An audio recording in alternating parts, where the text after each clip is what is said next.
This is the PKF Texas Entrepreneurs Playbook. I'm Jen Lemansky, and I'm here with Alicia Goodrow from goodbiz.law, as well as Nikki Homratsamy, one of the approachable advisors on our international tax team. Ladies, welcome to the Playbook. Thank you for having us.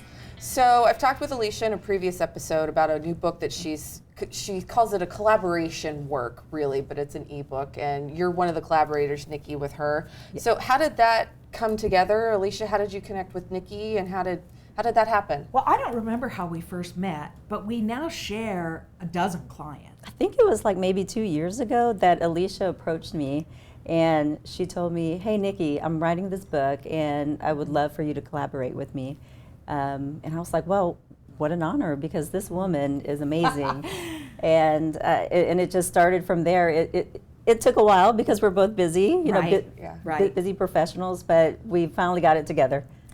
Yeah, well, I mean, my book is conversational, right? Right. And it's meant to be, on paper, the kinds of things that we do when we're doing a client interview. Definitely. Right? Yes. An efficient way to do a client interview, and we do this so well together, right? We sit down with clients, and we don't even have to practice or script. We sit down with new clients from all over the world on Teams or Zoom or here in this conference room. Yes. And we have our roles. And I said, Nikki, do your role, right?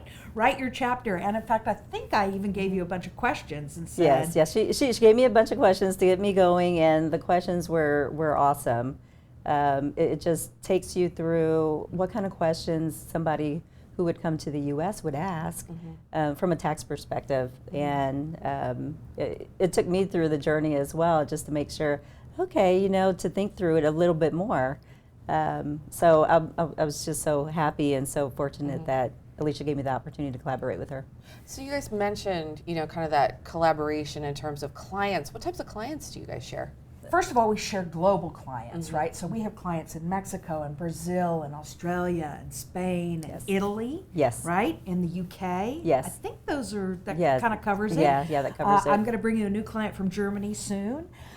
So we send and receive clients to each other so that we have a trusted advisor team that we can work with. Clients do all kinds of things. Yes, the latest client that we're working on right now currently is a client who is selling a health product, a health machine, a reformer.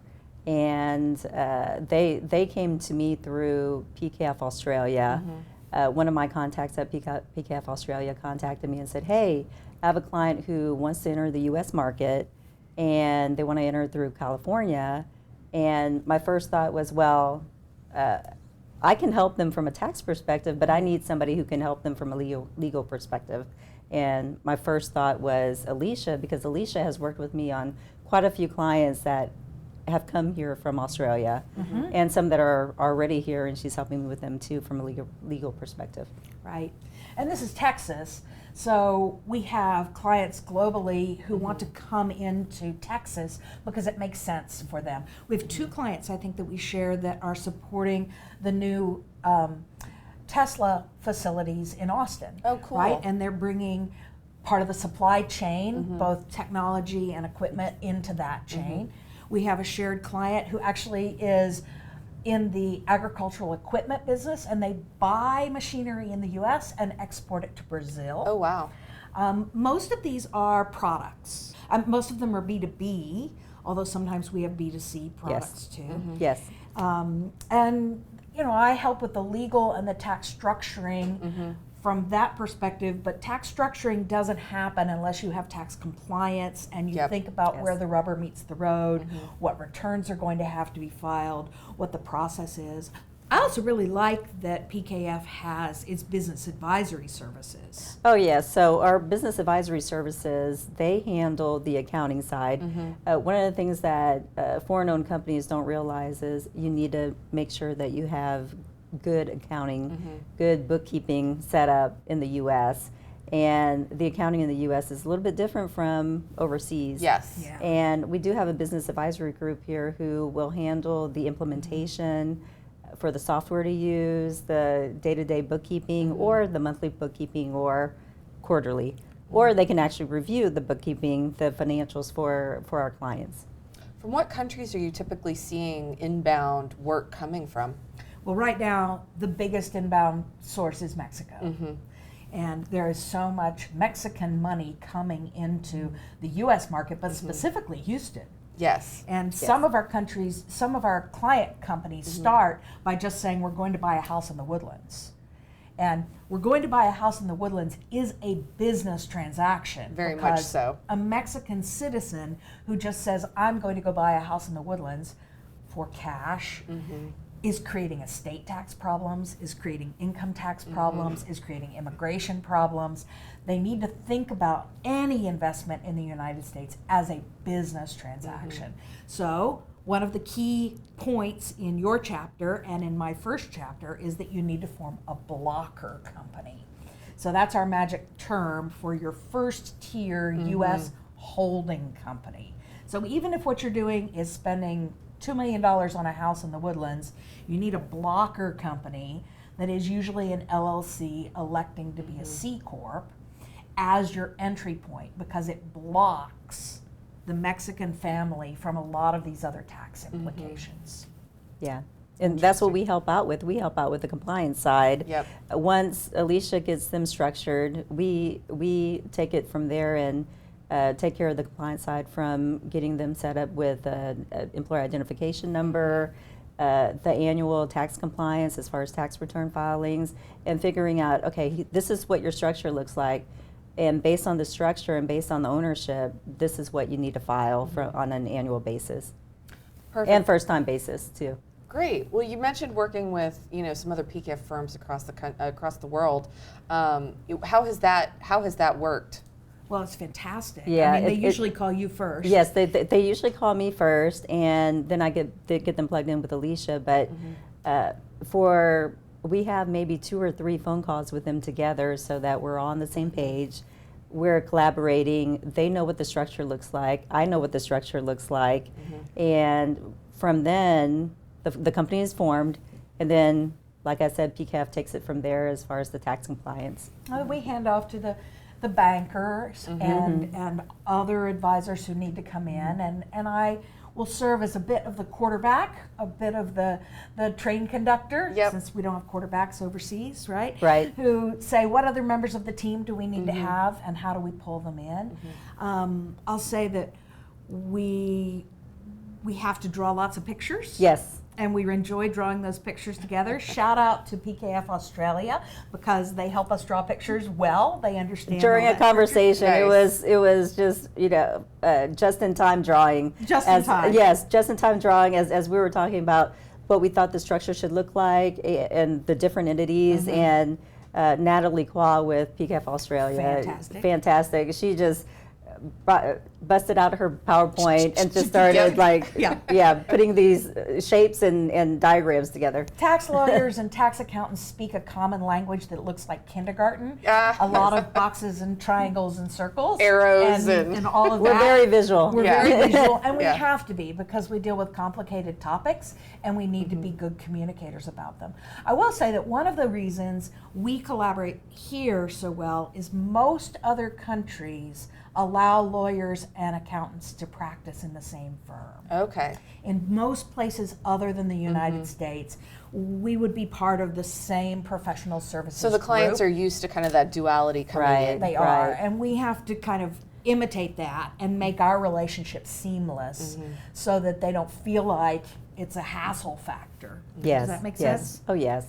Yeah, and we do see that a lot. There's that misconception that they have when they want to set up business in the U.S. and they ask us, well, why do we have to have a separate attorney? Why do we have to have a separate payroll service company?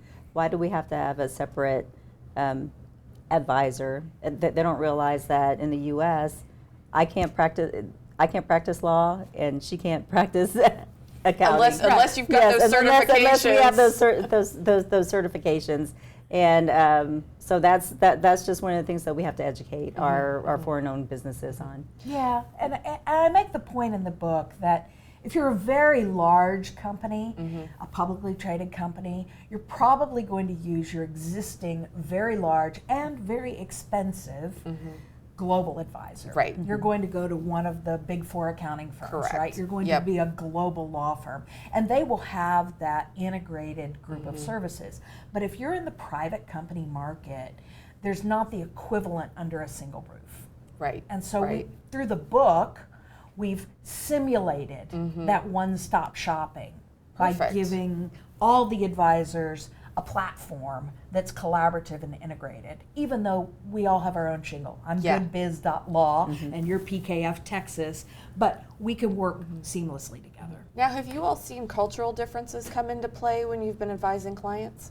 Well, with every culture with every country that you work with, you have to be cognizant of the culture and be able to work with them and relate with them as well. So Alicia and I work a lot with the Latin American countries in Australia, and PKF attests in Spain, and in the UK as well. So having that understanding of how they work, is this the type of country that just wants to get down to business, or is this the type of country that wants to get to know you a little bit more and build a relationship? And so you have to make yourself relatable and understand where they're coming from as well. So having that cultural understanding is very important when you work with companies, foreign companies, and when you work globally as well. So I find it very helpful. I am functional in Spanish, certainly in business Spanish. Sure. I can't tell jokes. I do understand some of them, but I can't tell jokes in Spanish. But my clients in Latin America and in Spain really like that we go back and forth between English and Spanish. And sometimes their local advisors speak more English than they do, or vice versa. And so I end up in a lot of Spanglish calls. Yes. Right? Yes. Where we are definitely going back and forth between Spanish and English. One of our clients in Spain who I share is about my age, and we're going through elder care together. So there's just And kind of some of that camaraderie. That she and I can bond over some of those issues. I make at least 2 trips to Mexico, to Mexico City every year, and I've had the fun adventures of flying on the plane down to central Mexico to visit the factories, to really, they're so proud of what they've built, and to be part of that in their home country. That's really cool. Is very cool. Yeah. It's very cool. I've taken other advisors down with me, so having that level of trust where effectively you're a guest in their homes. Yes. And have made the time to go down and become that trusted guest is invaluable. Perfect.